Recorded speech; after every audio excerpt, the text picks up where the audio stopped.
The conversation on tint is back on again after Attorney General Darren Marshall outlined the laws and the rules for the Road Traffic Amendment Bill. Now, this has been debated very often, and it's been point of discussion for people. As the standard tint regulations are, the front would be 20%, the back would be 25%, and the windshields would be 70%. Now, if you know how tint grades work, the higher the percentage, the lighter the tint. The lower the percentage, the darker the tint. This has been implemented, according to the Attorney General, as a way to protect police as they go about their business, as well as to affect and hopefully have a positive effect on the impact of crime in the country. Many people have debated if this is the best approach. And so we hit the streets and we spoke to people to see what they feel about the tint regulations. I think we have more issues in Barbados going on than to worry about a tint and a vehicle. Some of the reasons are stated that it will be as a deterrent for crime. I don't think so, to be honest. But I bought my vehicle like this with the tint on it.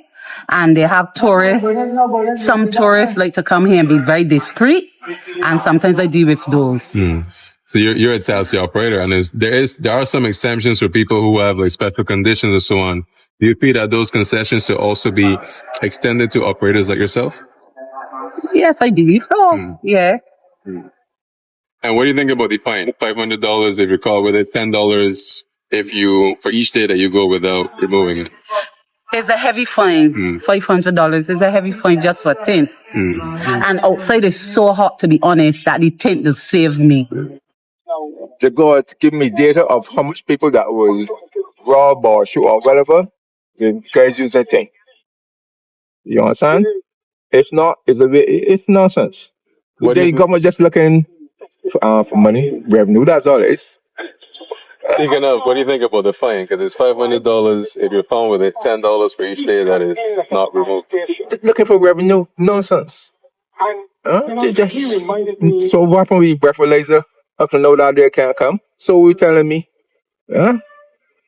pure nonsense, man. We've spent money invested in CCTV features to make Barbados a little safer, and then there are a lot of people driving around with the very, very dark tint where you can't actually see any vehicles. And I'm telling you, like in the US and in Europe, it's illegal to have tint on your front glass. So what's the difference for us here in Barbados?